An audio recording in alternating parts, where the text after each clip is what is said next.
రండి. ఎలా ఉన్నారు? బాగున్నారా? ఏదైనా దేవుని చూసుకున్నామా? రండి, చిన్న వచనం పాడుకుందామండి.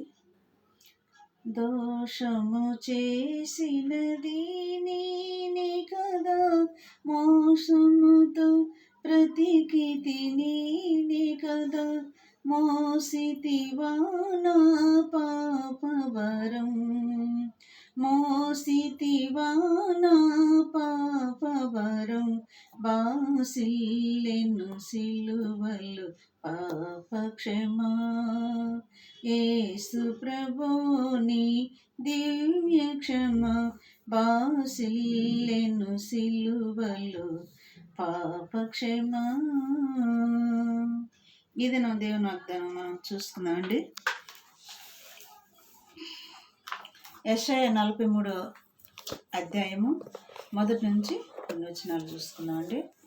అయితే యాకోబు నిన్ను సృజించిన వాడునగు యెహోవా, ఇజ్రాయేలు నిన్ను నిర్మించిన వాడు ఇలాగున సెలవిచ్చుచున్నాడు.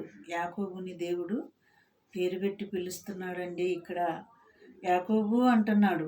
అంటే మన పేరు తెలియదా దేవుడికి? మన పేరు తెలుసు, మన ఊరు తెలుసు, మన జీవిత చరిత్ర అంతా దేవుని చేతిలోనే ఉంది. అయితే ఇక్కడ ఏం చెప్తున్నాడంటే దేవుడు, ఇజ్రాయేలు నిన్ను నిర్మించిన వాడు నాకు ఇలాగూ సెలవిచ్చుచున్నాడు. నిన్ను విమోచించి ఉన్నాను, భయపడకము, పేరు పెట్టి నిన్ను నేను పిలిచి ఉన్నాను అంటున్నాడు. ఈ దినం వాగ్దానం అండి. పేరు పెట్టి పిలుస్తున్నాడు దేవుడు మనలా. మన పేరు ఊరు అన్నీ తెలుసు ఆయనకు తెలియంది ఏముంది? ఆయన అదే చెప్తున్నాడు ఇక్కడ. అయితే యాకోబు నిన్ను నిర్మించిన వాడు నాకు యెహోవా, ఇజ్రాయేలు నిన్ను నిర్మించిన వాడు ఇలాగూ సెలవిచ్చుచున్నాడు. నేను నిన్ను విమోచించి ఉన్నాను, భయపడకము, పేరు పెట్టి నిన్ను నేను పిలిచి ఉన్నాను. నీవు నా సొత్తువు.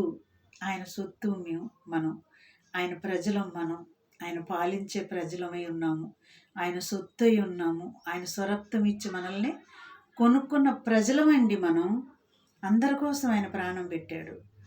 అందరి కోసం, నీ నా కోసమే కాకుండా అందరి కోసం తన ప్రాణం పెట్టాడు. కాబట్టి మరి ఇటు వాగ్దానాన్ని బట్టి మనం ప్రార్థన చేసుకుందాం. కళ్ళు మూసుకొని. స్తోత్రములు ప్రభువా, ఇట్టి మాటలు ప్రభువా వింటున్న ప్రతి బిడ్డలను, చూస్తున్న బిడ్డలను కూడా దర్శించి వాళ్ళ హృదయంలో నీరు గట్టి ఫలింప చేయమని నజరేయుడైన యేసుక్రీస్తు నామములో అడిగి వేడుకొంచున్నాం తండ్రి. ఆమేన్. God bless you.